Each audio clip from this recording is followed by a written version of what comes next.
What is going on, everybody? This is your boy Drew here, just bringing you another video. And so today I'm going to be bringing you a really quick video. It's going to be about supposedly the new demo of Infinite Warfare that's going to be coming out in the future. Now I don't know if this means a beta download or if it's just like a demo you're going to be able to try. And like obviously beta download, I'm talking about like obviously when multiplayer is revealed, you get the multiplayer, a little bit of a multiplayer, and a little bit of the campaign. You know, you get to try a little bit of everything, get the best of everything, a little bit of it, and you just get a taste of what it's going to be like. And I don't know if it's going to be like that, if it's just going to be like this demo download, because it's supposed to be it says just demo of the spaceflight campaign level that they revealed, and I'm figuring it's just going to be a download of like a little fucking demo download. You're only going to be able to do that mission and like experience what it's going to be able to bring it to you. So it doesn't really reveal too much, and then maybe in the future they'll release a beta. Who knows? I can't really be too sure with this Call of Duty, like how they did with Black Ops 3. You know, they released a beta for Black Ops 3. I'm not too sure if they're gonna do it for Infinite Warfare. Would be pretty cool to if they did it, but you know, who knows? I think if I'm not mistaken, Black Ops 3 was the first Call of Duty to bring a beta to the PlayStation Store or anything else like that. Just was the first Call of Duty to introduce a beta of the game before it initially came out. If I'm wrong, please let me know down in the comments below what Call of Duty was the first one. But so I have a few screenshots here that I want to show to you guys, and I'm going to read them off to you, explain a little bit about them, what I think. And so here goes one right now. So as you guys can see here, it says, in the battle that Activision showed, meaning the space battle, you are based in Geneva, I believe I said that right, Geneva, Switzerland. After a massive attack on Earth by a settlement defense front, you move through a ruined town and start fighting as you climb a hill. And you guys can read the rest, but honestly, just those few statements, I'm just going to talk on. So basically, I honestly think that's pretty cool that they're going to put you in Switzerland. It's not going to be like no futuristic place.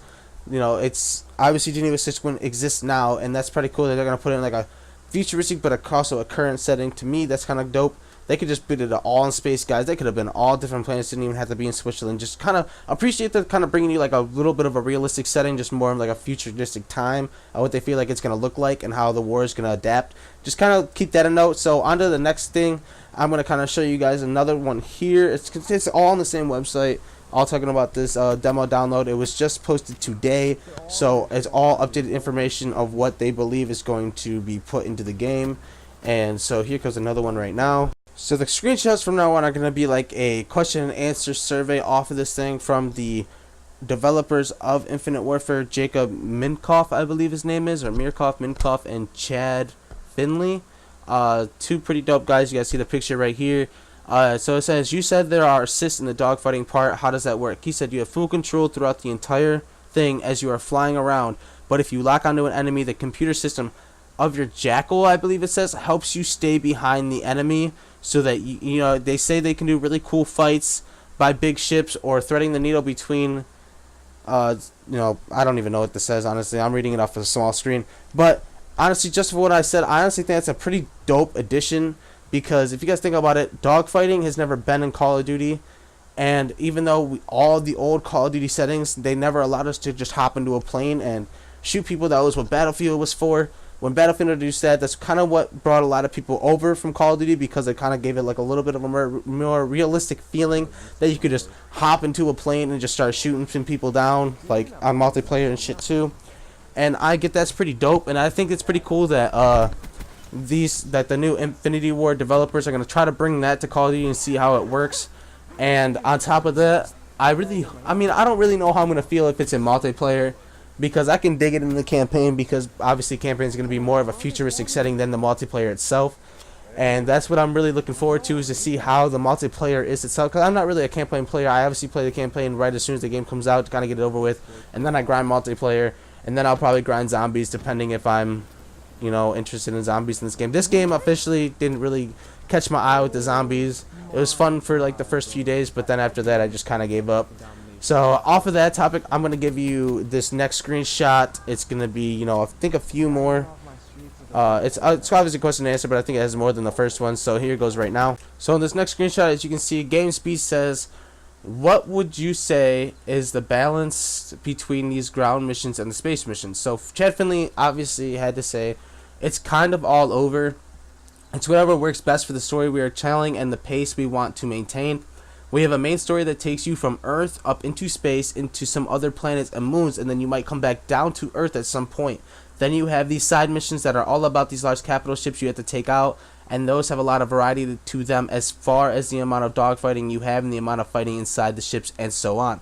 And to me, I'm just going to elaborate on that part right there. That actually brings me a lot of, hype for the game, because not only does that campaign mission sound hella dope, and being able to just fly around Earth and space and other planets and moons, and then maybe come back down to Earth and just finish it off, and then just adding side missions to this, which is actually pretty dope. It's not just one main mission. You get to do side missions, which is actually adding on to the game itself. You guys let me know how you guys think about that down in the comments below, because honestly, to me, I think that's pretty dope. I think the campaign's going to be pretty dope, and honestly, I feel like this game is going to be pretty dope. Not only the fact that they did announce today that there's going to be over 100 guns in Infinite Warfare, and I cannot wait to see those. I cannot wait to release a video on those with all the screenshots of what the guns are going to look like. Please stay tuned for that, because that is going to be hella dope. As you guys can see, and the next one is going to be game speed. Is there a difference between ground combat and 0G? Just puncturing somebody's suit, and shouldn't that kill them? And then James Finley is going to go on to say that these suits are self-sealing, and they've thought about that supposedly, and now you have to kill them, but to kill them with one shot, supposedly you have to deal with helmet cracks if you're gonna be up in like a space like type, because there's gonna be like a space type map supposedly. Just reading by this, I'm just guessing, and he said that you're gonna have to deal with helmet cracks to get the one shot kills, which is pretty dope in my opinion. You can't just one shot someone when they obviously have a helmet on. It wouldn't be like legit, it wouldn't be realistic. And then Jacob went on to say that supposedly with the grappling hook can be used as well. The grappling hook was initially made for a navigation tool, which kind of makes sense, because I wouldn't expect them to make a grappling hook as a weapon. And it kind of makes sense that if you're in space, you're going to use a grappling hook to navigate around the map. And if that's the truth, well, there you go. And it also says here that you can use it as a get over here type of action, and that is pretty dope as well, in my opinion. So then the next question from GamesBeat is going to be, what's the benefit of doing side missions? So Jacob Minkoff's going to go on to say that you get both narrative and mechanical benefits from doing side missions, which sounds pretty dope already.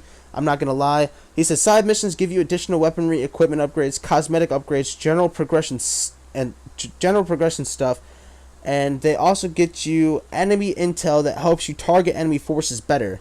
Now, I don't really know how I feel about that, but that actually does sound pretty dope at the same time. I don't really know how you guys feel about it. Let me know down in the comments below. And so it's going to go on to say that side missions involve spending more time with your crew as well. It fleshes out the story and the characters while also providing mechanical records for the game. So Chad is going to go on to state that some of the things you can get energy weapons for instance, and I don't really know how I like these energy weapons things, because that just makes me think of Halo instantly, like the energy sword, etc., etc. But it also says are much better against robots, so like energy weapons are better against robots. I guess I should have kept reading this instead of stopping myself, because obviously that just proved me wrong. I said a lot of the energy weapons are found on these side missions. If you want the energy shotgun or the energy sniper, that's where you can get those. GamesBeat then goes on to ask, how do you do the hacking? Chad Finley says, you paint the target and then release the button. Nothing really crazy there. It doesn't really sound like it's that complicated. But then, so the final question on this one, it says, GamesBeat, so as soon as they get painted, or like basically asking about like the hacking, like as soon as you paint them, are they hacked, or like what do you got to do? And so Chad Finley's going to go on to say, yeah, when you see the square brackets show up, as soon as you see a diamond shape, that means you have to lock on, and then you release at that point. All these mechanical get you tutorialized beforehand. We didn't want you to make that audience sit through that when you could get right into the action. Now, for me, that actually sounds pretty dope, how they're just going to like make it to where you can just do anything like pretty simply and then also get right back into the action. If I read that right, I believe he said it's not going to be as hard, it's going to be as soon as you paint them, as soon as they're like painted red or whatever the color is, you press the square button, and they're going to, like, not them, but the things that you're going to be hacking, they paint it red, you press the square button, it instantly hacks it, and then you can get right back into the action. Like, it's not going to take up a lot of time and possibly get you killed in the process. So on to the next screenshot. It's going to come up actually right about now. So in this screenshot, you can see that GamesBeat is then going to go on and ask, Are the helmets different? How do you tell enemies from friendlies? So Chad Finley is going to go on to say the helmets are different, and so is the general silhouette shape.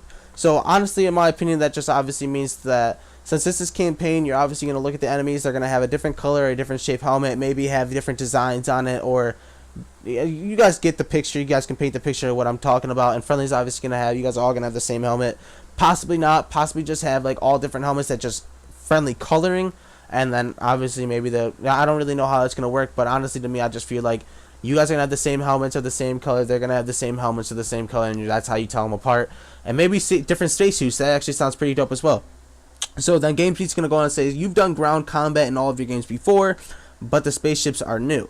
Did you take a look at any of the past games for inspiration on how to tackle that? So Chad Finley's going to go on to say, we looked at everything we could. We looked at games. We looked at real fighter aircrafts, the way they work, and we looked at current day ship designs. The thing we really wanted to do is have parity with the precision and the controllability with our ground stuff. The ground combat feels great, and we wanted the space stuff to feel just as good.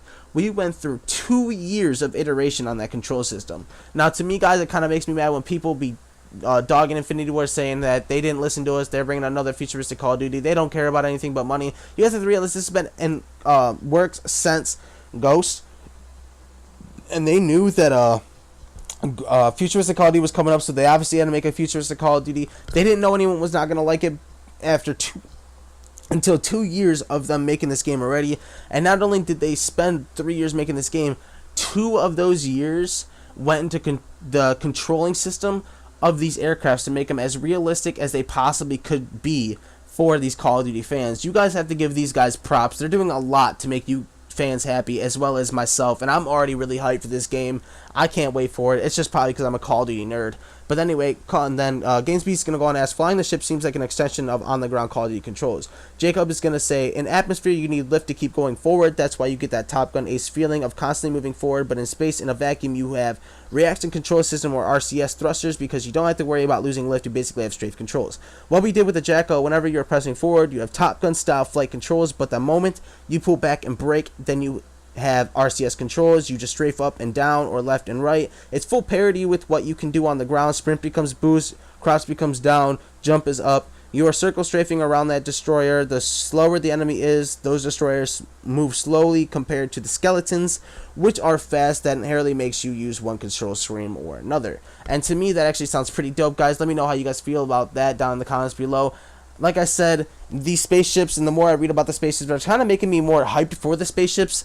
I don't know about you guys, but that really is just me. So I'm going to actually add the next screenshot right after this. You guys are going to see it pop up like pretty much immediately, like right now.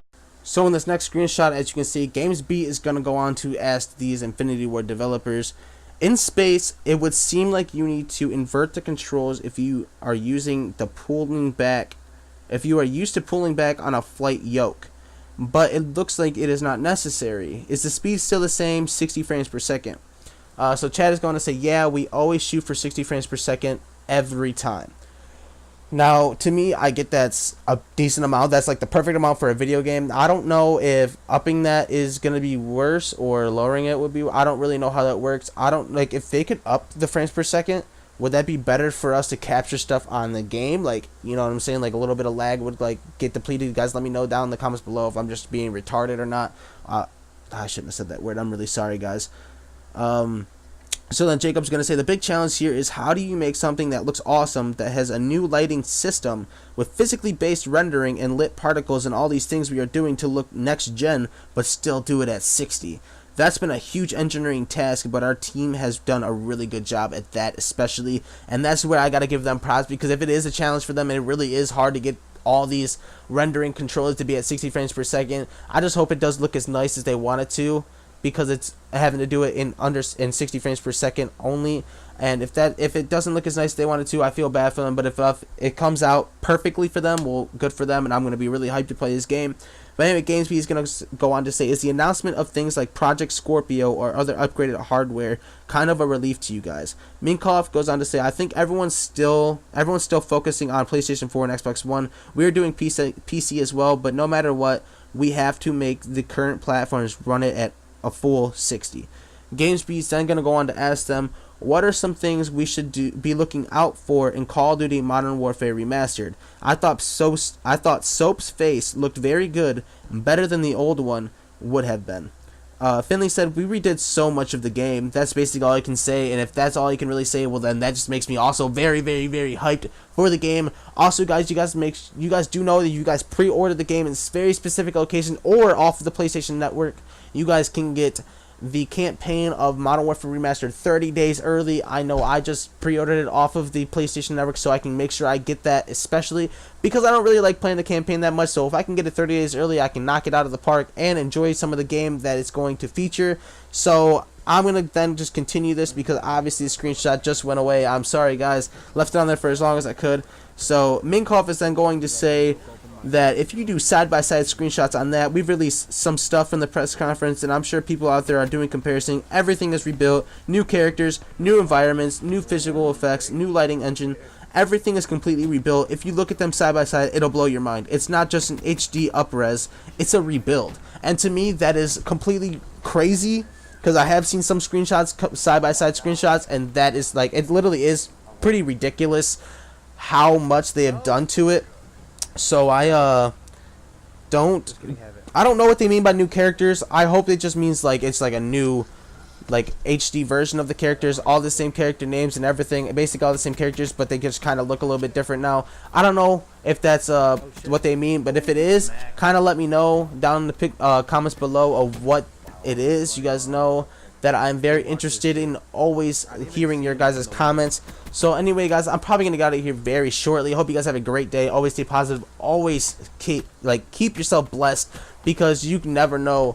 Like, I don't even know where I was going with this, but anyway, always stay positive, always stay blessed. And make sure you guys check my sponsor down in the description below, DeXteriTyGrips. I will leave the link down below, obviously in the description, like I just said it was going to be. But I hope you guys have a oh God, I gotta stop saying that. So yeah, use code Drew for 5% off your order. And as always, guys, it's your boy Drew, and I'm out. Peace.